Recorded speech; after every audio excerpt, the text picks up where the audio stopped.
नमस्कार मंडळींनो, कसे आहात? मजेत ना? चला, आज खूप मोठा सुट्टीचा दिवस आहे. आज आहे 26 जानेवारी. पण आपल्याला कामं थोडी ना चुकतात. आज आपण बनवणार आहोत एक छानशी चटणी. का हो, तुम्हाला सगळ्यांना ॲसिडिटीचा कधी त्रास होतो का? अपचन, गॅसेस वगैरे, त्यावरती ही चटणी नक्कीच गुणकारी आहे. करून बघा बरं ही चटणी कशी होते ते. चला तर मग इथे आपण 1 टेबलस्पून तेल घेतलेले आहे. त्यात लसूण फ्राय करायला घातला आहे आणि अर्धा वाटी चण्याची डाळ, जी की छानपैकी आपल्याला फ्राय करून घ्यायची आहे. चला, पुन्हा तुम्हा सर्वांचे स्वागत आहे शिल्पाज मॅजिकल फूड सिक्रेटमध्ये. चला तर मंडळी, पुढची प्रोसिजर बघूया.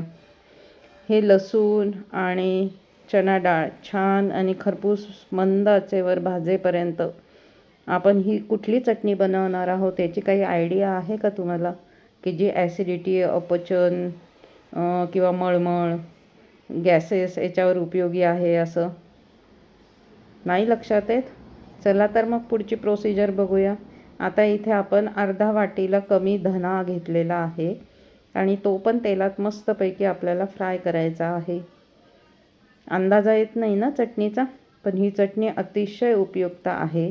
15 ते 20 दिवस ही अतिशय छान प्रकारे टिकते. आणि आता आपण इथे घालणार आहोत 2 टीस्पून किंवा 1 टेबलस्पून बडीशोप. कच्ची खारीवाली नाही, भाजलेली नाही. आणि हे सगळं मिश्रण आपल्याला छानपैकी फ्राय करून घ्यायचे आहेत. आता याच्यात आपण घातलेले आहे अर्थातच लाल मिरच्या सुक्या, की ज्या आहेत 5 ते 6. कारण की चटणी आम्हाला जास्त तिखट नको आहे, म्हणून तुम्ही जास्त प्रमाणात पण नक्कीच घालू शकतात. नाही ओळखू येत ना, तर ही आहे आवळ्याची चटणी. हे बघा, आता इथं मी 1 ते 1.5 वाटी आवळ्याचे काप करून घेतलेले आहेत व ते पण आपण याच्याबरोबर ह्या मिश्रणाबरोबर फ्राय करायला घातलेले आहे. आणि हे छानपैकी मंद आचेवर आवळा नरम होईपर्यंत छान शिजवून घ्यायचे आहे. याच्यावरती आता आपल्याला झाकण ठेवायचे आहे आणि 2 ते 3 मिनटं मंद गॅसवर हे सगळं मिश्रण छानपैकी शिजवून घ्यायचं आहे. अर्थात हे मिश्रण छान शिजवलं जाणं खूप महत्त्वाचं आहे. त्याच्यामुळेच अर्थात आपली चटणी खूप छान लागणार आहे. आता इथे आपण घातलेले आहे चवीपुरते मीठ. चटणीसाठी मीठ तर महत्त्वाचेच, बरोबर ना? अशी ही आंबट गोड होणारी चटणी अतिशय सुंदर आहे. टिफिनमध्ये तुम्ही देऊ शकतात, पराठ्यांबरोबर, भाकरीबरोबर, ब्रेडवरती लावून खाऊ शकतात. उन्हाळ्याच्या दिवसात भयंकर ॲसिडिटी होते, त्यासाठी ही चटणी अतिशय उपयोगी आहे. तुम्ही फ्रीजमध्ये ती प्रिझर्व करू शकतात किंवा रूम टेम्परेचरलाही हवाबंद व्यवस्थित ठेवली तर ती व्यवस्थित राहते. आता इथे आपण 2 ते 3 मिनटं छानपैकी फ्राय करून घेतलेले आहे सगळे मिश्रण. आता हे मिश्रण छानपैकी थंड होऊ द्यायचे आहे.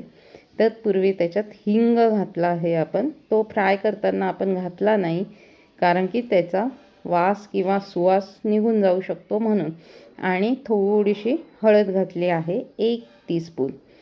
आता हे सर्व मिश्रण परत एकसारखं फ्राय करून घ्यायचं आहे आणि ते थंड करून घ्यायचं आहे.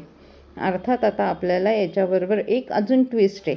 याच्यात आपण थोडेसे पुदिन्याचे पानं घालून हे मिश्रण सगळं छान चटणीचं वाटून घेणार आहोत. हे बघा, अशा प्रकारे. आता त्यावरती घालणार आहोत जिरं, मोहरी आणि कढीपत्त्याची खमंग फोडणी. सुटलं की नाही तोंडाला पाणी? आणि अर्थात हे मिश्रण वाटताना चवीपुरता गूळ किंवा साखर घालायला विसरू नका, कारण आंबट गोड होणारी ही चटणी अतिशय उपयुक्त आहे. ॲसिडिटी, मळमळ, गॅसेस, अपचन ह्या सगळ्या गोष्टींवर ती नक्कीच गुणकारी आहे.